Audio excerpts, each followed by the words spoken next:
Hello friends, ഇന്നത്തെ എപ്പിസോഡിൽ ജയശങ്കർ സത്യഭാമയുടെ വീട്ടുമുറ്റത്തേക്ക് വന്നിറങ്ങിയതും ശാലിനി ജയശങ്കറിനെ വളരെ സന്തോഷത്തോടെ സ്വീകരിക്കുന്നു. ജയശങ്കർ അകത്തേക്ക് കയറി വന്നത് അവിടെ ഉണ്ടായിരുന്ന പപ്പി സന്തോഷത്തോടെ അരികിലേക്ക് ഓടിയെത്തി.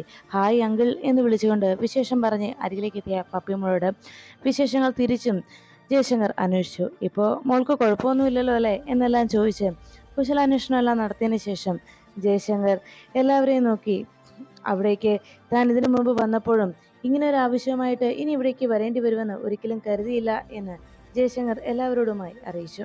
അത് കേട്ടതും സത്യഭാമയും മറ്റെല്ലാവരും ജയശങ്കർ പറയുന്നത് കേൾക്കാനായി കാത്തിരിക്കുമ്പോൾ ജയശങ്കർ വന്നിറങ്ങിയ നിമിഷം മുതൽ ജയശങ്കർ അവിടേക്ക് എത്തിയത് തന്നെ കൊടുക്കാനാണെന്നുള്ള സത്യം അറിഞ്ഞ കാർത്തിക ഭയത്തോടെ ജയശങ്കർ അവിടെ ഉള്ളവർക്ക് മുന്നിൽ വെളിപ്പെടുത്തുന്ന സത്യങ്ങൾക്ക് കേൾക്കാനായി കാത്തുനിന്നു. അയാൾ ഇവിടേക്ക് വന്നതും നോക്കുന്നതുമൊക്കെ എന്നെ തന്നെയാണ്. എന്തായാലും ഇനി ഈ വീട്ടിലുള്ള എൻ്റെ അവസാന നിമിഷങ്ങളാണ്. സത്യങ്ങളെല്ലാം അയാൾ തുറന്നു പറയുന്ന ആ നിമിഷം സത്യാമ്മ എന്നെ ഇവിടെ നിന്ന് അടിച്ചിറക്കും. എന്തായാലും അവസാന നിമിഷത്തെ ഒരു ചെറുത്തുനിൽപ്പ് എന്നോണം ഈ കാർത്തിക ഒരു ശ്രമം നടത്തുക തന്നെ ചെയ്യും. എന്തായിരിക്കും ഇനി ആ ജയശങ്കർ തുറന്നു പറയാൻ പോവുക എന്ന് ആലോചിച്ച് ടെൻഷനോടെ കാർത്തിക നോക്കി നിൽക്കുമ്പോൾ ജയശങ്കർ സത്യാമ്മയെന്ന് വിളിച്ചു. അപ്പോഴേക്കും സത്യഭാമ പറഞ്ഞു, ജയശങ്കർ ദാ ഇവിടെ എൻ്റെ മകൻ്റെ വിവാഹ നിശ്ചയം നടത്താനൊരുങ്ങുകയായിരുന്നു. അതിനുള്ള മുഹൂർത്തം കുറിക്കാൻ തുടങ്ങിയ സമയത്താണ് ചില കാര്യങ്ങൾ അറിഞ്ഞത്. ദാ ഈ നിൽക്കുന്നതാണ് എൻ്റെ മകൻ വിഷ്ണു. അല്ല, ജയശങ്കറിന് എന്താ ജീവിതത്തിൽ സംഭവിച്ചത് എന്ന് ചോദിച്ചപ്പോൾ ജയശങ്കർ പറഞ്ഞു, എൻ്റെ ഇങ്ങോട്ടേക്കുള്ള വരവ് അത് മുമ്പൊരു വട്ടം ഞാൻ എന്ത് കാരണത്താലാണ് വന്നതെന്ന് എല്ലാവർക്കും അറിയാവുന്നതാണല്ലോ. ആ അന്വേഷണം ഇപ്പോഴും തുടരുകയാണ് എന്ന് പറഞ്ഞപ്പോൾ ഉടനെ ശാലിനി പറഞ്ഞു, ജയശങ്കർ എന്തായാലും നമുക്ക് കാര്യത്തിലേക്ക് കിടക്കാം. അത് കേട്ടതും കാർത്തിക ഭയന്നു. അവള് ഇരയിട്ട് തുടങ്ങി. ഇനി എൻ്റെ അവസാന വിധി തീർപ്പാക്കേണ്ടി വരികയാണ്. ജയശങ്കർ എല്ലാം പറഞ്ഞു കഴിയുമ്പോൾ ഒരു കുടുംബം ഒന്നാകെ എനിക്ക് നേരെ കുതിക്കും. ഞാൻ ഈ പത്മവ്യൂഹത്തിൽ നിന്ന് എങ്ങനെയൊന്ന് രക്ഷപ്പെടുക എന്നെല്ലാം ആലോചിച്ച് കാർത്തിക അങ്ങ് നിൽക്കുമ്പോൾ ജയശങ്കർ സത്യഭാമയോട് പറഞ്ഞു, സത്യാമ്മേ, എൻ്റെ ജീവിതത്തിൽ എന്നെ കബളിപ്പിച്ച് കളന്ന ഒരുവളെ അന്വേഷിച്ചാണ് ഞാൻ നടക്കുന്നത്. അത് ആ വഞ്ചനയുടെ കഥ നിങ്ങൾ എല്ലാവരും അറിയണം. എല്ലാ ആണുങ്ങളെ പോലെ എല്ലാ ചെറുപ്പക്കാരെയും പോലെ നല്ലൊരു പെൺകുട്ടി വിവാഹം കഴിച്ച് ഒരു കുടുംബം തുടങ്ങണമെന്ന് ഞാൻ ആഗ്രഹിച്ചു. എൻ്റെ വീട്ടുകാര് അതിനെന്നെ നിർബന്ധിച്ചപ്പോൾ ഞാൻ ആ നിർബന്ധപ്രകാരം ഒരു പെൺകുട്ടിയെ പോയി കണ്ടു. അവളുടെ വീട്ടുകാർക്ക് എന്നെ ഇഷ്ടമായി. അതുകൊണ്ട് കാര്യങ്ങൾ വിവാഹ നിശ്ചയത്തിലേക്ക് വരെ എത്തി. അവരുടെ സമ്പാദ്യം മുഴുവൻ എനിക്ക് തരാമെന്നാണ് അവർ തീരുമാനിച്ചത്. അവരുടെ മകളെ വിവാഹം കഴിച്ചയക്കുന്നതിന് പകരമായി എനിക്ക് അവർ നൽകുന്നത് അവരുടെ ആ ജീവിതകാലം മുഴുവൻ അവർ സമ്പാദിച്ചതെല്ലാമായിരുന്നു. എന്നാൽ ഞാൻ അവരോട് ആവശ്യപ്പെട്ടത് എനിക്ക് അവരുടെ മകളെ മാത്രം മതിയെന്നായിരുന്നു. അങ്ങനെ വിവാഹ നിശ്ചയ ദിവസം എൻ്റെ കുടുംബക്കാരെയും ബന്ധുക്കളെയും എല്ലാം ഞാൻ വിളിച്ച് അവരുടെ വീട്ടിലെത്തിയപ്പോൾ അവരെയും അവരുടെ വീട്ടുകാരെയും നാണം കെടുത്തിക്കൊണ്ട് അവളുടെ കാമുകനോടൊപ്പം ഒളിച്ചോടിപ്പോയി. അവളെ അന്വേഷിച്ചുള്ള നടപ്പാണ് ഇപ്പോൾ എൻ്റെ ജീവിതത്തിൽ സംഭവിച്ചുകൊണ്ടിരിക്കുന്നത്. അവളെ അവസാനിപ്പിക്കുക. അവളെ കണ്ടാൽ ആ നിമിഷം അവളെ ഞാൻ കൊല്ലും. അങ്ങനെ ഒരു തീരുമാനം എടുത്തുകൊണ്ടാണ് ഇപ്പോൾ എൻ്റെ ജീവിതം മുന്നോട്ട് നീങ്ങുന്നത് എന്ന് ജയശങ്കർ പറഞ്ഞു. അത് കേട്ടതും ഉടൻ തന്നെ സത്യഭാമയും മറ്റെല്ലാവരും ആശങ്കയുടെ അങ്ങ് നിന്നു. ഉടനെ ജയശങ്കർ ചോദിച്ചു, എവിടെ മേഡം? മേഡമല്ലേ പറഞ്ഞത് അവൾ ഇവിടെ ഉണ്ടെന്ന്? എവിടെ? എനിക്ക് അവളെ കാണണം. അപ്പോഴേക്കും സത്യഭാമ ഉടനെ തന്നെ ജയശങ്കറിനോട് ചോദിച്ചു, ജയശങ്കറിനെ കബളിപ്പിച്ച് കിടന്ന പെൺകുട്ടിയുടെ പേര് എന്ന് ചോദിച്ചിരുന്നു. കാർത്തിക എന്ന് ജയശങ്കർ മറുപടി നൽകി. അത് കേട്ടതോടെ കാർത്തിക വല്ലാതെ ഭയന്നു. സത്യഭാമയും രാഘവൻ നായരുമെല്ലാം ജയശങ്കർ പറഞ്ഞ ആ കാർത്തിക അവിടെയുള്ള കാർത്തിക തന്നെ ആയിരിക്കുമോ എന്ന് സത്യഭാമ സംശയിക്കുമ്പോൾ രാഘവൻ നായരും മറ്റെല്ലാവരും അത് വിശ്വസിച്ചു. അത് വീട്ടിൽ വന്ന് കയറിയ കാർത്തിക തന്നെയാണ് ജയശങ്കർ അന്വേഷിക്കുന്ന കാർത്തികയെന്ന് ഉറപ്പോടെ നിൽക്കുമ്പോൾ ഉടനെ ജയശങ്കർ പറഞ്ഞു, എവിടെ കാർത്തിക? എവിടെ? അവളെ വിളിക്കേ എന്ന് പറഞ്ഞതും സത്യഭാമ കാർത്തികയെ എന്ന് വിളിച്ചു. കാർത്തിക വല്ലാതെ ഭയന്നു. ദൈവമേ, ഇതോടെ അവസാന നിമിഷമാണ്. ഇനി എന്താ ഇയാൾ ചെയ്യാൻ പോകുന്നത്? ഈ വീട്ടിലുള്ള എല്ലാവരുടെയും മുന്നിൽ അയാൾ എന്നെ നാണം കെടുത്തുവല്ലോ. ഇനി ഞാൻ എന്ത് ചെയ്യും? എങ്ങനെ രക്ഷപ്പെടും എന്നെല്ലാം ആലോചിച്ച് കാർത്തിക ഭയന്ന് നിൽക്കുമ്പോൾ സത്യഭാമ വിളിച്ചു, കാർത്തികയെ, എടി കാർത്തികയെ, നിന്നെ വിളിക്കുന്ന കേട്ടില്ലേ എന്ന് ചോദിച്ചിട്ടും കാർത്തിക ഭയത്തോടെ ജയശങ്കറിന്റെ മുന്നിലേക്ക് വന്നു. ജയശങ്കർ കാർത്തികയെ കണ്ടതും ജയശങ്കറിന്റെ മനസ്സിൽ ആ കലി മുഴുവനുണ്ട് എന്ന് തന്നോടുള്ള പ്രതികാരമുണ്ടെന്ന് കാർത്തിക തിരിച്ചറിഞ്ഞു. ഭയത്തോടെ കാർത്തിക സത്യഭാമയെ മറ്റുള്ളവരെ മുന്നിൽ വന്ന് നിൽക്കുമ്പോൾ വിഷ്ണു ഇതോടെ തന്റെ തലയിൽ വന്നു കയറിയ ഈ ഇത്തൽക്കണ്ണി എന്നേക്കുമായി ഒഴിഞ്ഞു പോവുകയാണല്ലോ എന്ന ആശ്വാസത്തിൽ വിഷ്ണു അങ്ങനെ നിന്നു. അപ്പോഴേക്കും ശാലിനി കാർത്തികയെ ജയശങ്കർ തിരിച്ചറിയാൻ പോകുന്നു എന്ന സന്തോഷത്തിൽ കാർത്തിക മുന്നിലേക്ക് വരുന്നതിനായി കാത്തുനിന്നു. കാർത്തിക അരികിലേക്ക് വന്നതും ആകെ ഭയന്ന് വിറച്ച് കാർത്തിക അങ്ങനെ നിൽക്കുന്നത് കണ്ട് ശാലിനി പറഞ്ഞു, കാർത്തികേ, നിന്റെ ഇങ്ങനെയുള്ള ഒരു നിമിഷത്തിന് വേണ്ടിയാ ഞാൻ കാത്തിരുന്നത്. സത്യാമ്മയുടെ മുന്നിൽ നിന്റെ ഈ നുണക്കഥകൾ കൊണ്ട് നീ പടുത്തുയർത്തിയ ചീട്ടുകൊട്ടാരം ഉടഞ്ഞു വീഴുന്നതിന് വേണ്ടി എന്ന് ശാലിനി പറഞ്ഞു. കാർത്തിക ആകെ ഭയം നിൽക്കുമ്പോൾ, നിനക്ക് ആളെ മനസ്സിലായില്ലേ കാർത്തികയെ എന്ന് ചോദിച്ച് ജയശങ്കരനെ നോക്കി ശാലിനി കാർത്തികയോട് അന്വേഷിച്ചു. കാർത്തിക ആകെ ഭയന്നങ്ങനെ നിൽക്കുമ്പോൾ ഉടനെ സത്യഭാമ ചോദിച്ചു, ഇയാൾ പറഞ്ഞതൊക്കെ ശരിയാണോ? നീയാണോ ഇയാൾ അന്വേഷിച്ച് നടക്കുന്ന കാർത്തിക എന്ന് ചോദിച്ചപ്പോൾ ഉടനെ ശാലിനി മനസ്സിൽ പറഞ്ഞു, കാർത്തികെ, ഇനി എല്ലാം തിരിച്ചറിയുന്ന ഈ നിമിഷം നീ ഇവിടെ തീരുകയാണ് കാർത്തികെ. നിന്നെ ഇനി ഇവിടെ നിന്ന് ഇവർ ജീവനോടെ വിട്ടാൽ നിന്റെ ഭാഗ്യം. അല്ലാത്ത പക്ഷം ഇനി ഈ സത്യാമ്മ നിന്നെ വെറുതെ വിടുമെന്ന് എനിക്ക് തോന്നുന്നില്ല. സത്യാമ്മ ഒരിക്കലും വിശ്വാസവഞ്ചന പൊറുക്കില്ല എന്നെല്ലാം ശാലിനി മനസ്സിൽ ചിന്തിച്ചതുകൊണ്ട് അങ്ങനെ നിൽക്കുമ്പോൾ സത്യഭാമ വീണ്ടും കാർത്തികയോട് ചോദിച്ചു, കാർത്തികയെ, നിനക്കറിയാവോ ഈ ജയശങ്കറിനെ ആണോ നീ കബളിപ്പിച്ചത് എന്നെല്ലാം ചോദിച്ച് സത്യഭാമ കാർത്തികയെ ചോദ്യം ചെയ്തു.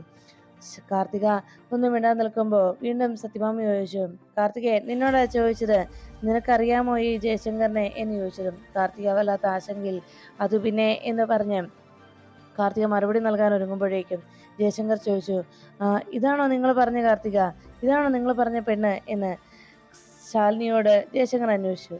അപ്പോഴേക്കും ജയശങ്കറിന്റെ ആ ചോദ്യം കേട്ടതോടെ, ഇതല്ല ആ പെൺകുട്ടി, ഞാൻ അന്വേഷിച്ചു നടന്ന പെണ്ണ് ഇതല്ല എന്ന് ജയശങ്കർ മറുപടി നൽകി. എല്ലാവരും ആ മറുപടി കേട്ട് ആകെ ഞെട്ടി. കാർത്തികയും ആകെ ഞെട്ടലോടെ നോക്കി. ഉടനെ സത്യഭാമ ചോദിച്ചു, താനെന്താ പറഞ്ഞേ എന്ന് ചോദിച്ചപ്പോൾ ജയശങ്കർ പറഞ്ഞു, ഞാൻ അന്വേഷിച്ച് നടക്കുന്ന കാർത്തിക ഇതല്ല എന്ന്. അപ്പോഴേക്കും വിഷ്ണുവും മറ്റെല്ലാവരും ആകെ ഞെട്ടിത്തെറിച്ച് നോക്കുകയാണ്. കാർത്തിക തന്നെ ജയശങ്കർ തിരിച്ചറിയാത്തതിന്റെ കാരണം എന്താണെന്നറിയാതെ ആകെ സംശയത്തോടെ നോക്കുമ്പോൾ ശാലിനി കാർത്തികയുടെ മുന്നിലേക്ക് ചെന്ന് കാർത്തികയെ ജയശങ്കറിന്റെ മുന്നിലേക്ക് പിടിച്ചു നിർത്തിയിട്ട് ചോദിച്ചു, ശരിക്കും നോക്കണം ജയശങ്കർ, ഇത് തന്നെയാണോ നിങ്ങളെ കബളിപ്പിച്ച് രക്ഷപ്പെട്ട ആ കാർത്തികയെന്ന് ശരിക്കും നോക്ക് എന്ന് പറഞ്ഞ് ജയശങ്കറിന്റെ മുന്നിലേക്ക് കാർത്തികയെ പിടിച്ചു നിർത്തി.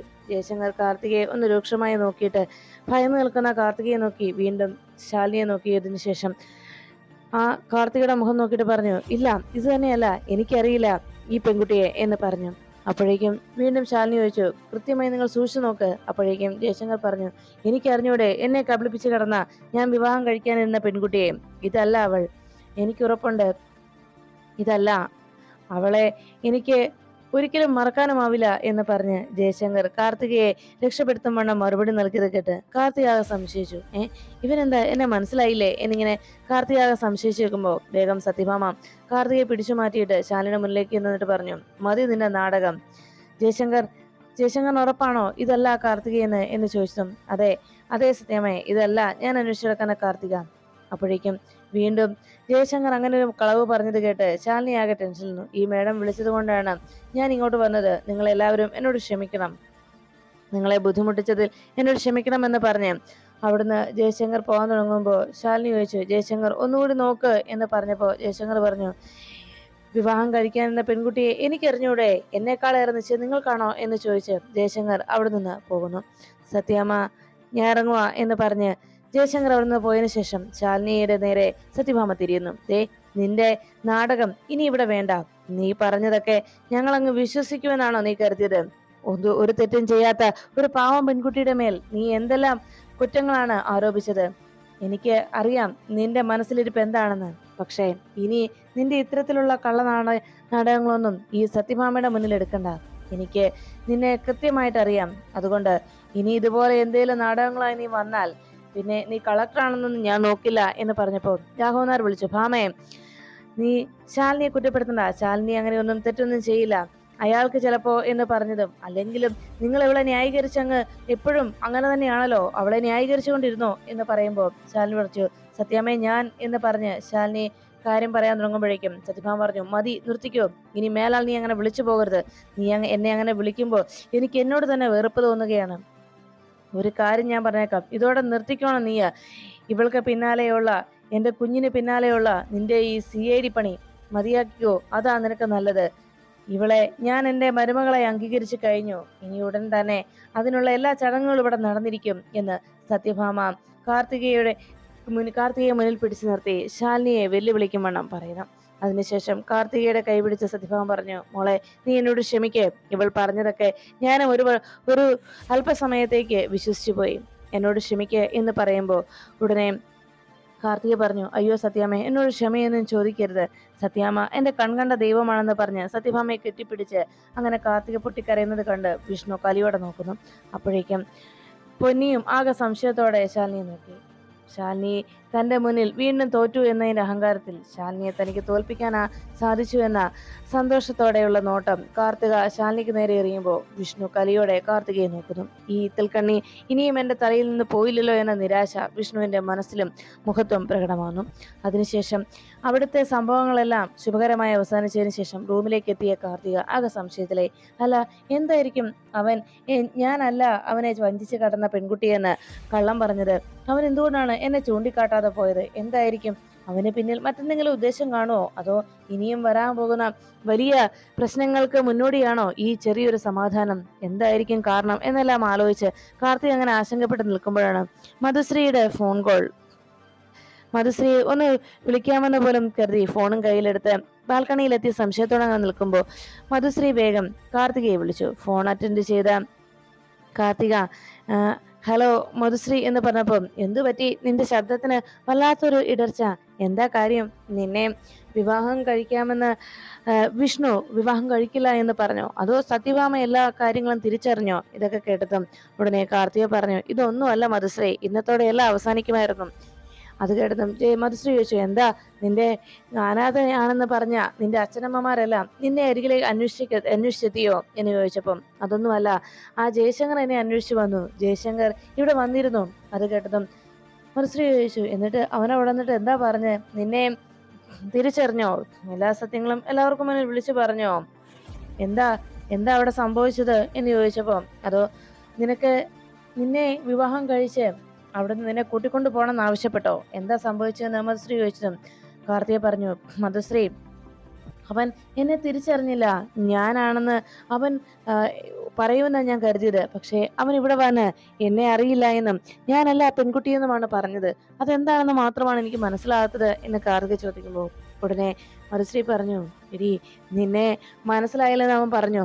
അവൻ അങ്ങനെയൊക്കെ സമ്മതിച്ചോ എന്ന് ചോദിച്ചപ്പോ മധുശ്രീയോട് കാർത്തിക ചോദിച്ചു, അതെന്താ കാർത്തിക മധുശ്രീ നീ അങ്ങനെ ചോദിച്ചത്? അപ്പോഴേക്കും കാർത്തികയോട് മധുശ്രീ പറഞ്ഞു, എടി പൊട്ടി പെണ്ണെ, നീ എന്താ കരുതിയത്? അവന് വേഗം വന്ന് നിന്നെ തിരിച്ചറിയില്ല എന്ന് കള്ളം പറഞ്ഞിട്ട് പോയത് വെറുതെയാണെന്നോ? എന്നാലേ അതിന് പിന്നിൽ മറ്റു ചില സംഭവങ്ങൾ ഉണ്ടായിട്ടുണ്ട്. അവൻ അങ്ങനെ പറഞ്ഞിട്ടുണ്ടെങ്കിൽ അതിന് പിന്നിൽ അവന് ഒരു കാര്യം മാത്രമേ ഉള്ളൂ. അവനപ്പോ ചക്രം വേണം. അവന് പണത്തോട് ആർത്തിയുണ്ട്. അത് തന്നെ. അതെന്താ? കറൻസി അവൻ അത്രയ്ക്ക് ആഗ്രഹിക്കുന്നുണ്ട്. അത് തന്നെ. അതെ, ഇതിനു മുമ്പ് മറ്റൊരു കാര്യം നടന്നിരുന്നു. അതാണ് ഇതിനെല്ലാത്തിനും കാരണമെന്ന് പറഞ്ഞ് മധുശ്രീ അന്ന് താൻ ചെയ്ത കാര്യം എന്താണെന്ന് കാർത്തികയോട് പറയുന്നു. ആ പപ്പി പറയാറില്ലേ ബാഡ് ഗേൾ എന്ന്? അതെ, എ കംപ്ലീറ്റ് ബാഡ് ഗേൾ. ഈ മധുശ്രീ, ഞാൻ തന്നെ അതിന് പിന്നിൽ. പിന്നീട് നടന്ന സംഭവങ്ങൾ കാർത്തികയോട് മധുശ്രീ അറിയിച്ചു. അവിടെ ബർത്ത്ഡേക്ക് എത്തിയതിനു ശേഷം ജയശങ്കറിനെ പുറത്തു വെച്ച് താൻ കണ്ടുവെന്നും ജയശങ്കറിനോട് കാർത്തികയെക്കുറിച്ച് പറഞ്ഞത്. ജയശങ്കർ പേരിൽ ദൈവം ജയശങ്കറിനൊക്കെ തന്നിട്ടുണ്ടെങ്കിലും ജയം ജീവിതത്തിൽ ഉണ്ടായിട്ടില്ല അല്ലെ? തോൽവികൾ മാത്രം ഏറ്റുവാങ്ങാനാണ് ജയശങ്കറിന് വിധി. തന്നെ വിവാഹ നിശ്ചയ പന്തലിൽ നിന്ന് കബളിപ്പിച്ച് കടന്ന കാർത്തിക എന്ന പെൺകുട്ടിയെ അന്വേഷിച്ചുള്ള ഇപ്പോഴത്തെ യാത്ര. എന്നാൽ ആ അന്വേഷണം വന്നെത്തുന്നത് ഒരു കൊലപാതകത്തിലോ അതോ അവളെ കണ്ടെത്തി അവളെ വിവാഹം കഴിച്ച് ജീവിക്കാനോ? എന്താണ് ജയശങ്കറിന്റെ ഉദ്ദേശം എന്ന് ചോദിച്ചതും മധുശ്രീയോട് ജയശങ്കർ ചോദിച്ചു, അല്ല കാർത്തികയെ നിങ്ങൾക്കറിയാവോ? അല്ല, അങ്ങനെ അറിയാമെങ്കിൽ അവൾ എവിടെയാണെന്നൊന്ന് പറ എന്ന് ജയശങ്കർ ചോദിച്ചതും ഉടനെ മധുശ്രീ പറഞ്ഞു, എനിക്ക് കാർത്തികയെ അറിയാം. അവൾ നിങ്ങൾ കരുതുന്നത് പോലെയല്ല. നിങ്ങൾക്ക് എത്താൻ പറ്റാത്ത അത്രയും ഉയരത്തിലാണ് അവൾ ഇപ്പോഴുള്ളത്. അത്രയും ഉയരത്തിൽ ഒരു കോടീശ്വരപുത്രന്റെ ഭാര്യയാകാൻ തയ്യാറെടുത്തിരിക്കുന്നു. അത് കേട്ടതും ജയശങ്കർ ആകെ ഞെട്ടിത്തെറിച്ച് നിൽക്കുമ്പോൾ മധുശ്രീ നടന്ന സംഭവങ്ങൾ വിഷ്ണുവിന്റെ ഭാര്യ എവിടെ ചെന്ന് കയറിയ കാര്യങ്ങൾ മധുശ്രീ ജയശങ്കറിനോട് അറിയിച്ചു. അതുകൊണ്ട് ഇനി നിനക്ക് ഒന്ന് മാത്രമേ ഉള്ളൂ.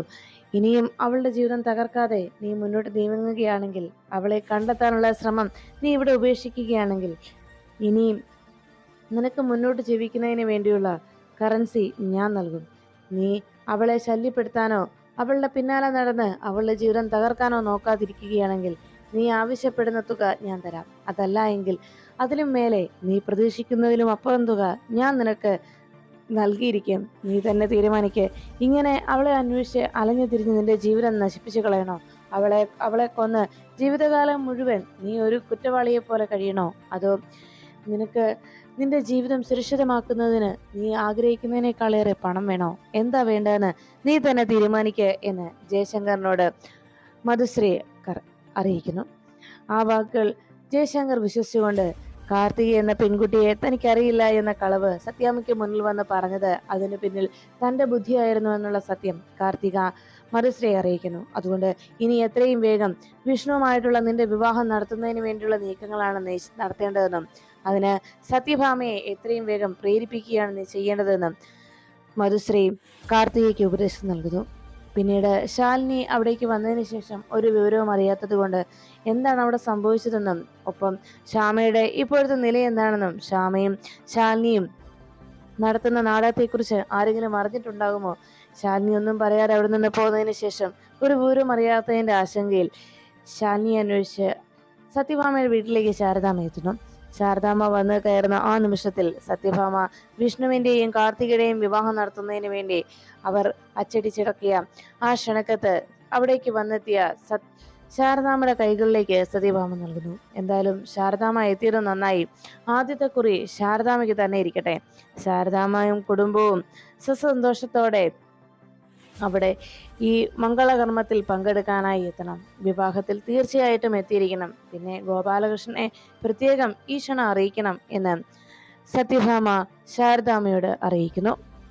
ആ വാക്കുകൾ കേട്ട് കലിയോടെ സത്യഭാമയുടെ ഈ പ്രവൃത്തിയിൽ ഒട്ടും ഇഷ്ടപ്പെടാതെ കലി തുള്ളിക്കൊണ്ട് വിഷ്ണു ദേഷ്യത്തോടെ നോക്കി നിൽക്കുമ്പോൾ ഇപ്പോഴത്തെ അവസ്ഥയിൽ തനിക്കൊന്നും ചെയ്യാനാകാത്ത, ഒന്നും ചെയ്യാൻ കഴിയാതെ പോയതിന്റെ നിരാശയിൽ ശാലിനിയും നിൽക്കുന്നു.